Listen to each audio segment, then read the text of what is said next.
जय श्री स्वामीनारायण विद्यार्थी मित्रों, आज हम कक्षा 8 विषय हिंदी का पाठ 9 ममता का अध्ययन करेंगे, जिसके लेखक हैं जयशंकर प्रसाद। जयशंकर प्रसाद का जन्म 30 जनवरी 1889 में वाराणसी में हुआ। प्रसाद जी मूलतः कवि हैं। उन्होंने नाटक, कहानियाँ, निबंध और उपन्यास भी लिखे हैं। उनकी रचनाओं में मुख्य रूप से भारत की ऐतिहासिक संस्कृति की झलक मिलती है। उनके प्रमुख नाटक हैं चंद्रगुप्त, स्कंदगुप्त, ध्रुव स्वामिनी। कामायनी उनका सुप्रसिद्ध महाकाव्य है। उनका निधन 14 जनवरी 1937 को हुआ था। जयशंकर प्रसाद द्वारा रचित इस कहानी की नायिका ममता है। ममता विधवा है। रोहतास दुर्ग के मंत्री चूड़ामणि अपने इस एकमात्र स्नेह पालिता पुत्री के दुख से अत्यंत दुखी हैं। वे उसका भविष्य सुरक्षित करने का प्रयास करते हैं, किंतु पिता द्वारा भिजवाए स्वर्ण उपहारों को ममता लौटा देती है। डोलियों में छिपकर बैठे पठान सैनिकों ने अगले ही दिन दुर्ग पर हम अधिकार कर लिया। चूड़ामणि वहीं मारे गए, किंतु ममता वहां से सुरक्षित काशी के उत्तर में स्थित एक विहार में जा पहुंची और वहीं रहने लगी। लंबा समय बीत गया। अपनी झोपड़ी में बैठी ममता दीप के आलोक में पाठ कर रही थी कि एक भीषण और हताश आकृति ने आश्रय मांगा। संकोचपूर्वक ममता ने अतिथि धर्म का पालन करते हुए उस पथिक को आश्रय दिया।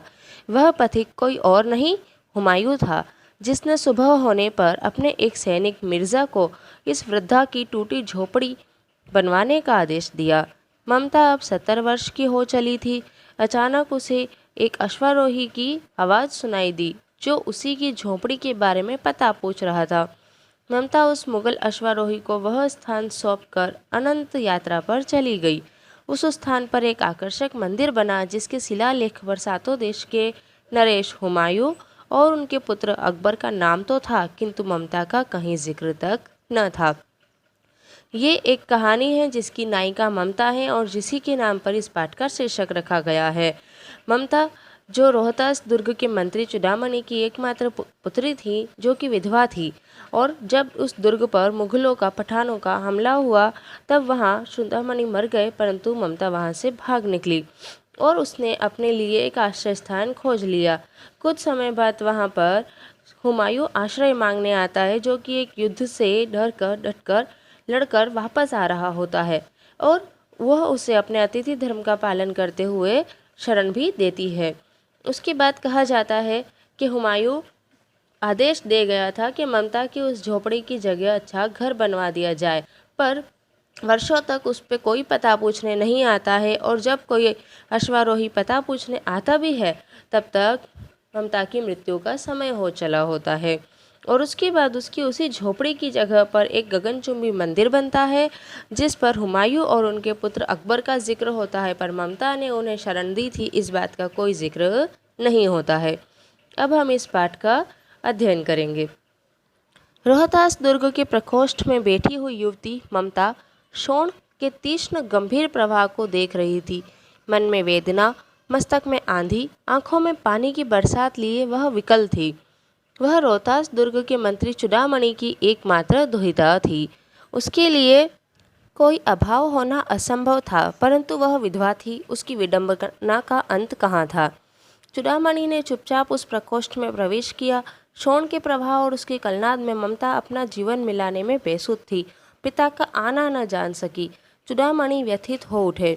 स्नेह पालिता पुत्री के लिए क्या करे, यह स्थिर न कर सकते थे। लौटकर बाहर चले गए, ऐसा प्रायः होता, परंतु आज मंत्री के मन में बड़ी दुश्चिंता थी। पैर सीधे न पड़ते थे। यहाँ पर दिया गया है रोहतास दुर्ग अर्थात उस महल, जिसकी प्रकोष्ठ में यानी महल के द्वार के पास वाला कमरा, वहाँ बैठी हुई थी ममता, जो अपने दुख में अपने आप को खोई हुई थी, और वे थी वहाँ के मंत्री चूड़ामणि की एकमात्र पुत्री, दुहिता अर्थात पुत्री। कहा गया है उसके लिए मंत्री की पुत्री है, इसलिए उसके लिए किसी भी वस्तु का अभाव होना असंभव था, पर वह विधवा थी, इसलिए वह किसी भी मौज शौक का आनंद नहीं ले सकती थी। आगे कहा गया है कि चूड़ामणा उस प्रकोष्ठ में यानी उसके कमरे में आते हैं, पर ममता अपने दुख में इतनी खोई हुई थी कि उसे अपने पिता का आना भी पता नहीं चला। अक्सर ऐसा होता था कि चूड़ामणि आते और वहाँ से चुपचाप चले जाते, पर इस बार ऐसा होना मुश्किल हो रहा था। एक पहर बीत जाने पर वे फिर ममता के पास आए। उस समय उनके पीछे 10 सेवक चांदी के बड़े थालों में कुछ लिए खड़े थे। कितने ही मनुष्यों के पद शब्द सुन ममता ने घूम कर देखा। मंत्री ने सब थालों को रखने का संकेत दिया। अनुचर थाल रखकर चले गए। ममता ने पूछा, यह क्या है पिताजी? तेरे लिए बेटी, उपहार है, कहकर चूड़ामणि ने आवरण उलट दिया। आवरण अर्थात थाली पर ढका हुआ कपड़ा। स्वर्ण का पीलापन उस सुनहरी संध्या में विकीर्ण होने लगा। ममता चौंक उठी। इतना स्वर्ण, यह कहाँ से आया? चुप रहो ममता, यह तुम्हारे लिए है। तो क्या आपने शत्रु का उत्कोच स्वीकार कर लिया? पिताजी, यह अनर्थ है, अर्थ नहीं। लौटा दीजिए पिताजी, हम लोग ब्राह्मण हैं, इतना सोना लेकर क्या करेंगे?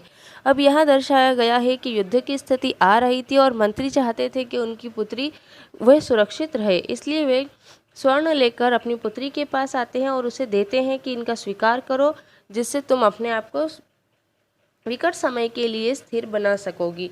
पर यहाँ पर ममता उसे अस्वीकार करती है और कहती है कि क्या आपने शत्रु का उत्कोच अर्थात रिश्वत ली है? क्या आपने ये सब स्वीकार कर लिया है? तो पिताजी, यह अनर्थ है, अर्थ नहीं है, ये वापस लौटा दीजिए। हम ब्राह्मण हैं, हम इतना सोना लेकर क्या करेंगे? इस पतनोन्मुख प्राचीन सामंत वंश का अंत समीप है बेटी। किसी भी दिन शेरशाह रोहतास दुर्ग पर अधिकार कर सकता है। उस दिन मंत्रित्व न रहेगा, तब के लिए बेटी।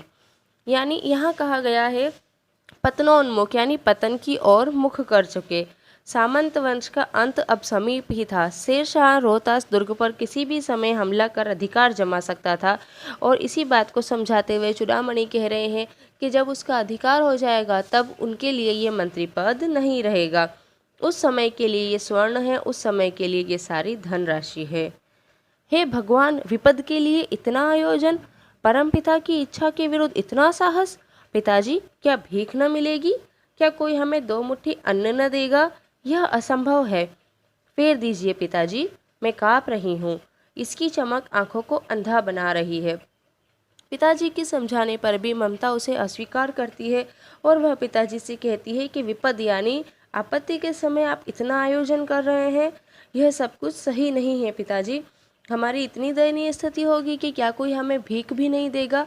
ऐसा तो नहीं होगा पिताजी, इसलिए आप इसे लौटा दीजिए। इतनी चमक, यह सब मेरी आंखों को अंधा बना रही है। अर्थात गलत तरह से किसी भी वस्तु का स्वीकार हमें मंजूर नहीं है। मूर्ख है, कहकर चूड़ामणि चले गए। दूसरे दिन जब डोलियों का तांता आ रहा था, मंत्री चूड़ामणि का हृदय धक धक करने लगा। वे अपने को रोक न सके। उन्होंने जाकर रोहतास दुर्ग के तोरण पर डोलियों का आवरण खुलवाना चाहा। पठानों ने कहा, यह महिलाओं का अपमान करना है। बात बढ़ गई, तलवारें खिंची, मंत्री वहीं मारे गए। राजा रानी और कोष सब छली शेरशाह के हाथ पड़े। निकल गई ममता। डोली में भरे हुए पठान सैनिक दुर्ग भर में फैल गए, परंतु ममता न मिली। मंत्री चूड़ामणि को जो भय था वह सच साबित हुआ कि दूसरे ही दिन दुर्ग में आ रही डोलियों में उन्हें शक था कि जरूर यहाँ पर धोखा हो सकता है। उन्होंने जब डोलियों का पर्दा उठवाना चाहा तो पठानों ने उनके सामने लड़ाई छेड़ दी और अंत में हुआ भी यही कि उन डोलियों में पठानों के सैनिक बैठे हुए थे, जिन्होंने पूरे राज्य पर अपना अधिकार जमा लिया। राजा रानी और कोष सब कुछ शेरशाह के हाथों पड़ गया था और मंत्री चूड़ामणि भी वहीं मारे गए थे, परंतु ममता ने किसी प्रकार अपने आप को बचाया और वहां से निकल गई। काशी के उत्तर में स्थित धर्मचक्र विहार मौर्य और गुप्त सम्राटों की कीर्ति का खंडहर था। खंडित शिखरों वाले भवन, तृणगुल्मों से ढके हुए प्राचीन और ईंटों के ढेर में बिखरी हुई भारतीय शिल्प की विभूति ग्रीष्म की चंद्रिका में स्वयं को शीतल कर रही थी। जहाँ गौतम का उपदेश ग्रहण करने के लिए पंचवर्गीय भिक्षु पहले मिले थे, उसी स्तूप के भग्नावशेष में की मलिन छाया में एक झोपड़ी के दीपालोक में एक स्त्री पाठ कर रही थी। अब देखिए, कहा गया है कि उस दुर्ग पर पठानों का जब हमला हुआ तब ममता वहां से निकल गई। वह गई कहाँ? तो वह गई थी काशी के उत्तर में स्थित धर्मचक्र विहार में, जो मौर्य और गुप्त सम्राटों की कीर्ति का खंडहर था। उस खंडित शिखरों वाले तृणगुल्मों से यानी पेड़ों की डालियों से, बेलों से ढके हुए उस ईंटों के ढेर की पास की उसी में उसने अपने लिए एक झोपड़ी बना रखी थी, जिसमें दीपालोक यानी दीपों की रोशनी में वह पाठ कर रही थी। अनन्याश्विन्ति यंतो माँ ये जना पर्युपासते।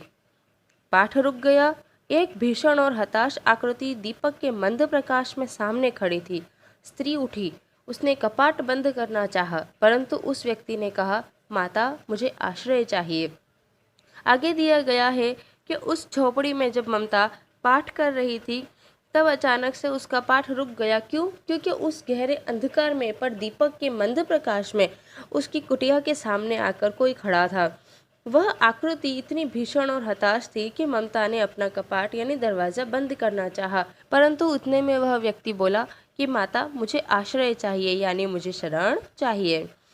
तुम कौन हो? स्त्री ने पूछा। मैं मुगल हूँ। चौसा युद्ध में शेरशाह से विपन्न होकर रक्षा चाहता हूँ। इस रात अब आगे चलने में असमर्थ हूँ। आगे स्त्री उससे पूछती है कि तुम कौन हो, तो वह जवाब देता है कि मैं मुगल हूँ। मैं शेरशाह से विपन्न होकर यानी चौसा के युद्ध में क्षतिग्रस्त होकर यहाँ पे आपसे रक्षा चाहता हूँ और मैं आगे नहीं चल पा रहा हूँ, इसलिए मुझे आप शरण दीजिए। क्या? शेरशाह से? स्त्री ने अपने ओठ काट लिए। हाँ था। यहाँ पर स्त्री यानी ममता को गुस्सा आया कि शेरशाह वही नाम जिसके विषय में हम आगे जानते हैं। पर वहाँ पर ममता उसे जवाब देती है, परंतु तुम भी वैसे ही क्रूर हो। वही भीषण रक्त की प्यास, वही निष्ठुर प्रतिबिंब तुम्हारे मुख पर भी है। सैनिक, मेरी कुटी में स्थान नहीं है, जाओ कहीं दूसरा आश्रय खोज लो। ममता उसे मना करते हुए कहती है कि तुम भी वैसे ही क्रूर हो, तुम्हारे भीतर भी वही रक्त की प्यास दिखाई दे रही है, तुम भी वैसे ही निष्ठुर हो। नहीं, मेरी कुटी में तुम्हारे लिए स्थान नहीं है, तुम अपने लिए कोई दूसरा आश्रय स्थान खोज लो। गला सूख रहा है, साथी छूट गए हैं, अश्व गिर गए हैं, इतना थका हुआ हूँ, इतना। कहते कहते वह व्यक्ति धम्म से बैठ गया। उसके सामने पूरा ब्रह्मांड घूमने लगा। स्त्री ने सोचा, यह विपत्ति कहाँ से आई? अब जब स्त्री उसे मना करती है, तब वह व्यक्ति उसे जवाब देता है कि मेरा गला सूख रहा है, मेरे साथी छूट गए हैं और अश्व अर्थात घोड़े भी गिर गए हैं। अब तो मैं इतना थक गया हूँ, इतना कि बस। ये कहते कहते वह व्यक्ति धम्म से बैठ जाता है और उसके सामने पूरा ब्रह्मांड घूमने लगता है, अर्थात उसे चक्कर आने लगते हैं। तभी स्त्री सोचती है कि अब यह विपत्ति यानी यह आपत्ति अब कहाँ से आ गई। उसने जल दिया, मुगल के प्राणों की रक्षा हुई। वह सोचने लगी कि ये सब दया के पात्र नहीं, मेरे पिता का वध करने वाले आतताई। घृणा से उसका मन विरक्त हो गया।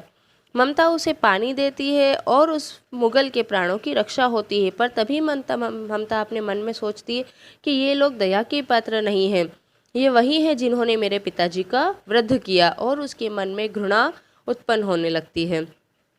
स्वस्थ होकर मुगल ने कहा, माता, तो फिर मैं यहाँ से चला जाऊँ? स्त्री विचार कर रही थी। मैं ब्राह्मणी हूँ, मुझे तो अपना धर्म अतिथि देव के सत्कार का पालन करना चाहिए, परंतु यहाँ नहीं नहीं, ये सब दया के पात्र नहीं। परंतु यह दया तो नहीं, कर्तव्य करना है। तब मुगल अपनी तलवार टेक कर खड़ा हुआ। ममता ने कहा, क्या आश्चर्य है कि तुम भी छल न करो, ठहरो। अब जब स्वस्थ होकर मुगल कहता है कि माता, तो फिर क्या मैं यहाँ से चले जाऊँ? तो स्त्री को विचार आता है कि मैं एक ब्राह्मण स्त्री हूँ और अतिथि देव के सत्कार का जो मेरा धर्म है वह मुझे पालना चाहिए, पर उस धर्म का पालन करूँ या ना करूँ? ये मुगल दया के पात्र नहीं है, फिर इस पर दया करूँ या ना करूँ? फिर वह मन में सोचती है कि नहीं, यह दया करना नहीं, ये तो कर्तव्य निभाना है। इतने में वह मुगल अपनी तलवार टेकते हुए खड़ा होता है। तब ममता कहती है, क्या आश्चर्य है कि तुम भी छल न करो, ठहरो। ममता उसे रोकते हुए कहती है कि क्या आश्चर्य यानी कैसे मैं मान लूँ कि तुम भी छल नहीं करोगे?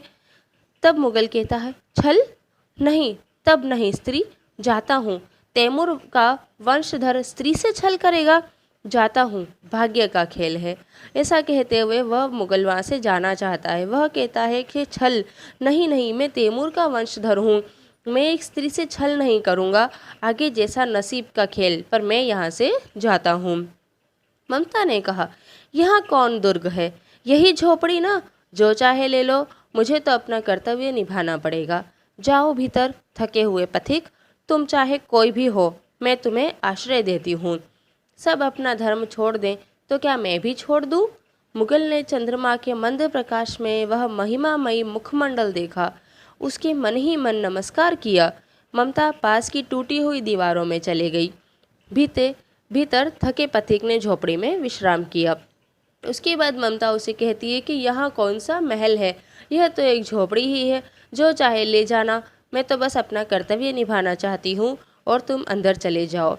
ऐसा कहते हुए ममता स्वयं उस कुटिया से बाहर पास की टूटी फूटी दीवारों में चली जाती है और उस झोपड़ी में उस पथिक को आश्रय करने के लिए स्थान दे देती है। और मुगल ने चंद्रमा के उसी धीमे मंद प्रकाश में उस महिमामयी मुखमंडल को देखा, अर्थात ममता के मुख को देखा, और ममता को उसने मन ही मन नमस्कार किया।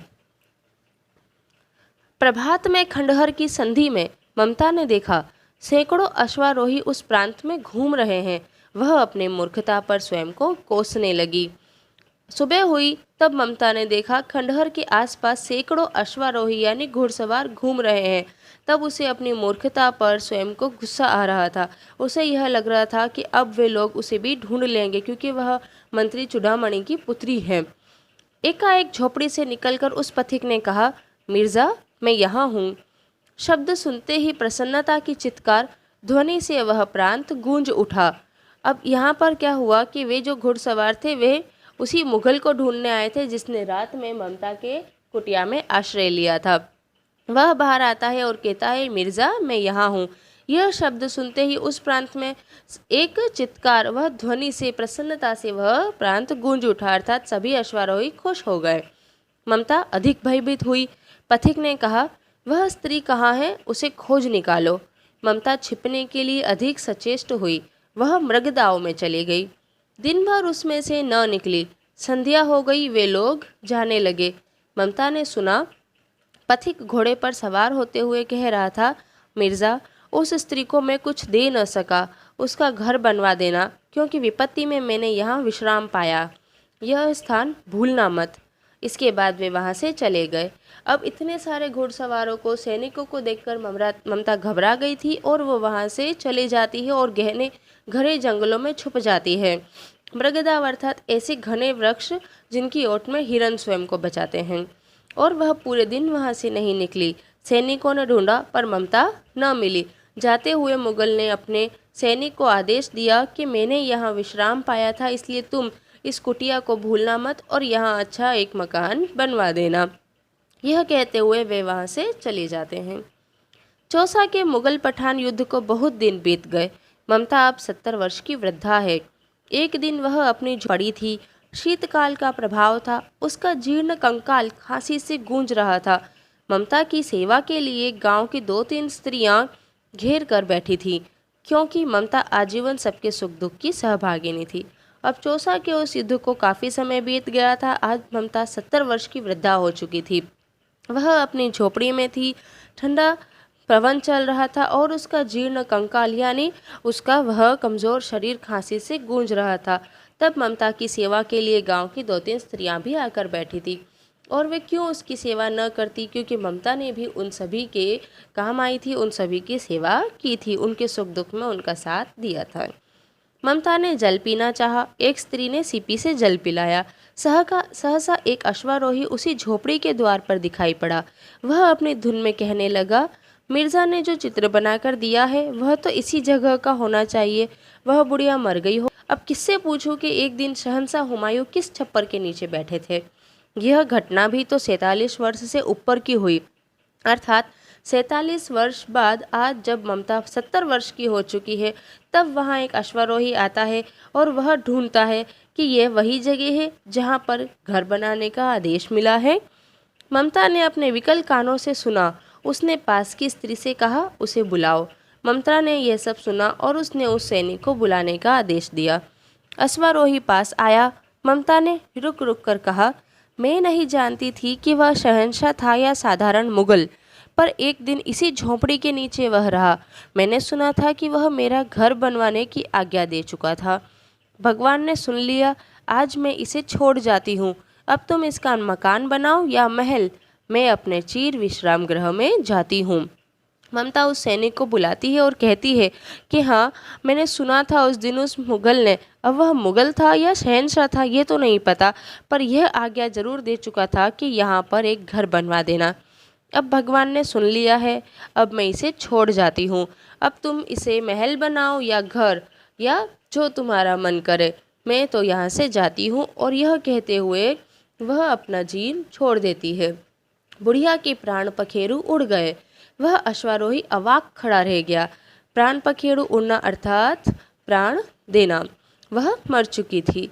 वहाँ एक अष्टकोण मंदिर बना और उस पर शिलालेख लगाया गया। सातों देश के नरेश हुमायूं ने एक दिन यहाँ विश्राम किया था। उनके पुत्र अकबर ने उनकी स्मृति में यह विशाल गगनचुंबी मंदिर बनवाया, पर उसमें ममता का कहीं नाम न था। अर्थात उस समय अगर ममता ने उस मुगल का साथ न दिया होता, उसे आश्रय न दिया होता, तो वह हुमायूं जिंदा नहीं रहता। पर जब वह बच गया और उसके आदेश का भी पालन 47 वर्षों तक भी नहीं हुआ, और जब हुआ भी तो इस तरह कि वहाँ गगनचुंबी मंदिर बना, हुमायूं का जिक्र आया और बेटे अकबर का भी जिक्र आया, पर उसे शरण देने वाली ममता का जिक्र कहीं नहीं हुआ। अब इस पाठ के शब्दार्थ की ओर हम बढ़ते हैं। प्रकोष्ठ यानी भवन के फाटक के पास का कमरा। तृणगुल्म यानी घास का समूह और झाड़ी। तीक्ष्ण यानी तेज, प्रवाह अर्थात बहाव। वेदना पीड़ा दुख। विकल बेचैन, व्यतीत पीड़ित। दुहिता पुत्री कन्या। विकीर्ण होना, फैल जाना। उत्कोच घूस रिश्वत। प्राचीर चार दीवारी। विभूति समृद्धि प्रभुता। विपन्न संकटग्रस्त, आतताई अन्यायी। विरक्त खिन्न और दुखी। मृगदाव शिकारियों के भय से मृगों के छिपने का वह वन जिसमें पर्याप्त मृग हो। जीर्ण वृद्ध, जर्जर और टूटा फूटा। धन्यवाद।